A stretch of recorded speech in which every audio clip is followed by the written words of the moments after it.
ತೇರನ್ನೆಳೆಯುತ್ತಾರೆ ತಂಗಿ ತೇರನ್ನೆಳೆಯುತ್ತಾರೆ, ತೇರನ್ನೆಳೆಯುತ್ತಾರೆ ತಂಗಿ ತೇರನ್ನೆಳೆಯುತ್ತಾರೆ. ನೋಡಲಿಕ್ಕೆ ಹೋಗೋಣ ಬಾರೆ, ನೋಡಲಿಕ್ಕೆ ಹೋಗೋಣ ಬಾರೆ, ನೋಡಲಿಕ್ಕೆ ಹೋಗೋಣ ಬಾರೆ. ತೇರನ್ನೆಳೆಯುತ್ತಾರೆ ತಂಗಿ ತೇರನ್ನೆಳೆಯುತ್ತಾರೆ, ತೇರನ್ನೆಳೆಯುತ್ತಾರೆ ತಂಗಿ. ನಮಸ್ಕಾರ ವೀಕ್ಷಕರೇ, ಧಾರವಾಡದ ಹಗಲಗಳ್ಳರು ಅಂದರೆ ಎನ್ನುವ ಈ ಕ್ರೈಮ್ ವರದಿಗೆ ಸ್ವಾಗತ. ನಾನು ಕೃಷ್ಣಮೂರ್ತಿ. ನಿನ್ನೆ ಒಂದು ಸುದ್ದಿಯನ್ನು ಪ್ರಸಾರ ಮಾಡ್ತಿದ್ವಿ. 1 ಗಂಟೆಗೆ ಮಧ್ಯಾಹ್ನ ಕಬ್ಬೂರು ಅನ್ನೋದು ವಿನೋದಿನಿ ಅನ್ನೋರ ಮೇಲೆ, ಆ ಕಬ್ಬೂರು ಅನ್ನೋ ಫ್ಯಾಮಿಲಿ ಇದೆ ಅಲ್ಲಿ ಧಾರವಾಡ ಮೈಷಿ ರೋಡ್ ಹತ್ರ. ಇಲ್ಲಿ ಅವರ ಮೇಲೆ ಹಲ್ಲೆ ಮಾಡಿ ಆ ಬಂಗಾರದ ಆಭರಣಗಳನ್ನು ಹಾಗೆ ಆ CCTV DVRನ ಕೂಡ ತಗೊಂಡೋಗಿದ್ರು. 10 ಗಂಟೆಯಲ್ಲಿ ಒಂದು ಪ್ರೆಸ್ ಮೀಟ್ ಮಾಡ್ತಾರೆ ವಿದ್ಯಾಗಿರಿ ಸ್ಟೇಷನ್ನಲ್ಲಿ ಕಮಿಷನರು. 10 ತಾಸಿನಲ್ಲಿ ಅವರನ್ನು ಎಳ್ಕೊಂಬಂದಿದ್ದಾರೆ ಕಳ್ಳರನ್ನ. ಅವರು ಅಶೋಕ್ ಹೊಸ್ಮನಿ ಅಂತ 20 ವರ್ಷದ ಹಾವೇರಿ ಪೇಟೆ ಆಯ್ತ, ಶಿವಕುಮಾರ್ ಕೋಕಾಟಿ ಅಂಥೇಳಿ ಕಮಲಾಪುರ್ನತ, ಹಾಗೆ ಶಿವಾನಂದ ಕರಡಿಗುಡ್ಡ ಅಂಥೇಳಿ ಹೊಸ ಯಲ್ಲಾಪುರ ಶುಕ್ರವಾರ ಅಲ್ಲಿ ಓಣಿ ಒಳಗೆ. ಇಲ್ಲಿ ಈ ಅಂತರ್ಜಾಲ ದರೋಡೆಕೋರರು ಇವರು ಅಂತ ಹೇಳ್ತಾರೆ. ಯಾಕಂದರೆ ಇಲ್ಲಿ ಇವರನ್ನು ವಿಚಾರಣೆ ಮಾಡಿದಾಗ ಸೋಮೇಶ್ವರ ಹತ್ರ ಕೂಡ ಇವರು ತಮ್ಮ ಆಟ ಆಡಿದ್ದನ್ನು ಇಲ್ಲಿ ಕಮಿಷನರ್ ಅವರು ಅನಾವರಣ ಮಾಡಿದ್ದಾರೆ. 8ನೇ ತಾರೀಕು ಆಯಿತು, ಕಳ್ಳತನ 1 ಗಂಟೆಗೆ, ಬೆಳಗ್ಗೆ 10 ಗಂಟೆಗೆ ಅಂದರೆ ಹೆಚ್ಚು ಕಮ್ಮಿ 10 ತಾಸಿನಲ್ಲಿ ಇವ್ರನ್ನ ಕರ್ಕೊಂಬಂದಿದ್ದಾರೆ. ಪ್ರಶಾಂತ್ ಸಿದ್ದನಗೌಡರು ACP ಅವರ ನೇತೃತ್ವದಲ್ಲಿ ತಂಡ ರಚನೆ ಮಾಡಿ ಇಲ್ಲಿ ವಿಶೇಷವಾಗಿ ಸಂಗಮೇಶ್ ದಿಡಿಗ್ನಾಳ್ ಅವರು, ಹಾಗೆ ಟೌನ್ PI ಅವರು ಕಾಡದೇವರ ಮಠ, ಹಾಗೆ ಪ್ರಮೋದ್ ಬಾಬಾ ಇವರು PSIಗಳು, ಹಾಗೆ MR ಮಲ್ಲಿಗೌಡ ಅವರು, ಜೊತೆಗೆ ಒಂದಿಷ್ಟು ಜನರ ಹೆಸರನ್ನು ನಾವು ಓದಲೇಬೇಕು, ಇಲ್ಲಾಂದರೆ ಅನ್ಯಾಯ ಆಗುತ್ತೆ. ASI ಮದರ್ಕಂಡಿ ಅಂಥೇಳಿ ASI ಚಿಕ್ಕಮಠ ಅವರು, ಹಾಗೆ ಬಾಬು ದುಮಾಳ್ ಅವರು, KM ಡೊಕ್ಕಣ್ಣವರು, MC ಮಂಕಣಿ ಅವರು, ಆನಂದ್ ಬಡಿಗೇರ್ ಅವರು, ಲಕ್ಷ್ಮಣ್ ಲಮಾಣಿ ಅವರು, ಲಕ್ಷ್ಮಣ್ ಕುಲುಮ್ಗರ್ ಅವರು, ಜೊತೆಗೆ ಮೌನೇಶ್ ಚವಾಣ್ ಅಂಥೇಳಿ ನದಾಫ್ ಅವರು, ಇವರೆಲ್ಲ ಸೇರಿದ ಮೇಲೆ ಈಗ ಸುಮಾರು ಒಂದು 3.5 ಲಕ್ಷ ವರ್ತ್ ಮಟೀರಿಯಲ್ಸು, ಹಾಗೆ ಇವರ ಆಟೋಗಳು ರಿಕವರಿ ಆಗಿದ್ದಾವೆ. ಆ ಕೃತ್ಯಕ್ಕೆ ಬಳಸಿದ ಕೆಲವೊಂದು ಪರಿಕರಗಳನ್ನು ವಶಪಡಿಸ್ಕೊಂಡಿದ್ದಾರೆ. ಇವೆಲ್ಲ ಚಿತ್ರಗಳನ್ನು ನಿಮಗೆ ತೋರಿಸ್ತಾ, ಕ್ರೈಮ್ ಮಾಡಿದ ಮೇಲೆ ಸಿಗಲಿದ್ರೆ ಹೇಗೆ, ಹುಷಾರಾಗಿರಿ. ಯಾಕಂದರೆ ಈಗ ಪೊಲೀಸರ ಸೊಂಟದ ಗುಂಡುಗಳು ಇಲ್ಲಿ ಕಳ್ಳರ ಕಾಲನ್ನು ಬಡಿತಾ ಇದ್ದಾವೆ. ಸ್ವಲ್ಪ ಹುಷಾರಾಗಿರಿ.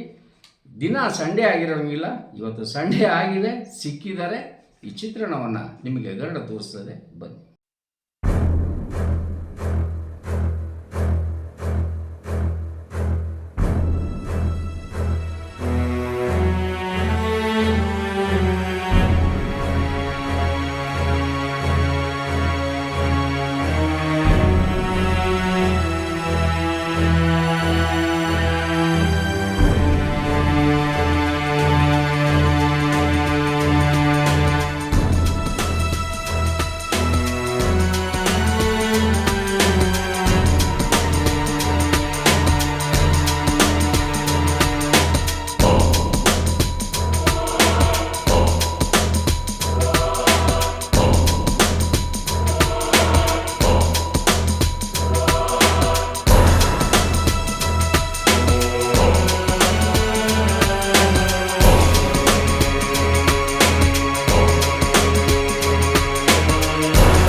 ದರೋಡೆ ಪ್ರಕರಣ ದಾಖಲಾಗಿತ್ತು. ಮತ್ತು ಇದೊಂದು ಸುಲಿಗೆ ಪ್ರಕರಣ ದಾಖಲಾಗಿದೆ.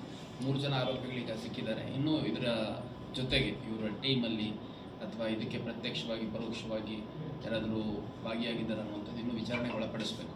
ನಾವು ಕೂಡ ಅಲ್ಲಿ CCTV ಎಲ್ಲ ವೆರಿಫೈ ಮಾಡ್ತಾ ಇದ್ವಿ. ಜನರಲ್ಲಿ ಈ ಥರ ಅಫೆನ್ಸ್ ಮಾಡಲಿಕ್ಕಿಂತ ಮುಂಚೆ ವಾಚ್ ಮಾಡಿರ್ತಾರೆ, ವಾಚ್ ಮಾಡಿರೋರು ಬೇರೆ ಇರ್ತಾರೆ. ಮತ್ತು ಇವ್ರು ಮನೆ ಒಳಗೆ ಹೋದಾಗ ಹೊರಗಡೆ ನಿಂತ್ಕೊಂಡು ಅಲರ್ಟ್ ಮಾಡಲಿಕ್ಕೆ ಒಂದಷ್ಟು ಜನ ಇರ್ತಾರೆ. ಸೊ ಇದು 3 ಜನ ಅಷ್ಟೇ ಇದ್ದಾರಾ ಅಥವಾ ಇನ್ನೂ ಹೆಚ್ಚುವರಿಯಾಗಿದ್ದಾರಾ ಅನ್ನೋದು ಮೊದಲನೇದಾಗಿ ಪರಿಶೀಲನೆ ಮಾಡಬೇಕಾಗುತ್ತೆ.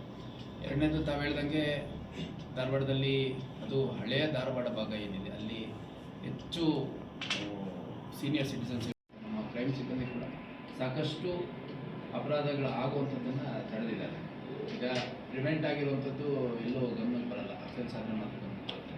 ಹುಬ್ಳಿ ಧಾರವಾಡದಲ್ಲಿ ಸುಮಾರು 7-8 ಜನ 7-8 ಸಂದರ್ಭಗಳಲ್ಲಿ ಈ ಥರ ಅಪರಾಧ ಮಾಡುವಂಥ ಪ್ರವೃತ್ತಿ ಇರುವಂಥವ್ರು ಅಬ್ಸರ್ವೇಷನ್ ಮಾಡಲಿಕ್ಕೆ, ವಾಚ್ ಮಾಡಲಿಕ್ಕೆ ಬಂದಂಥ ಸಂದರ್ಭದಲ್ಲಿ ಕೆಲವು ಹತಾರಗಳು ಅವ್ರ ಹತ್ರ ಸಿಕ್ಕಿರುವಂಥದ್ದು. ಅಂದರೆ ಡೋರ್ ಓಪನ್ ಮಾಡಲಿಕ್ಕೆ, ಕಿಟಕಿ ಮುರಿಲಿಕ್ಕೆ, ಬಾಗಿಲು ಮುರಿಲಿಕ್ಕೆ, ಆಮೇಲೆ ಕೆಲವು ಮಾರಕಾಸ್ತ್ರಗಳು ಇಟ್ಕೊಂಡು ಓಡಾಡ್ತಿರುವಂಥದ್ದು. ಹೀಗೆ ಸಾಕಷ್ಟು ಅಪರಾಧಗಳನ್ನು ನಮ್ಮ ಕ್ರೈಮ್ ಸಿಬ್ಬಂದಿ. ಕಾರ್ಯಕ್ರಮದ ಪ್ರಾಯೋಜಕರು ಪ್ರಿಂಟ್ ಪಾಯಿಂಟ್, ಕಿಟಲ್ ಕಾಲೇಜ್ ಹತ್ತಿರ, TB ರೋಡ್, ಧಾರವಾಡ. ನಮ್ಮಲ್ಲಿ ಎಲ್ಲ ತರಹದ banner print, colour print, offset print ಸೇವೆ ಇದೆ. ಬ್ಯಾನರ್ ಆಗಲಿ, ಕಲರ್ ಪ್ರಿಂಟ್ ಆಗಲಿ, ಸ್ಪಷ್ಟತೆಗೆ ಕನ್ನಡಿ. Print point, the print solution under one roof.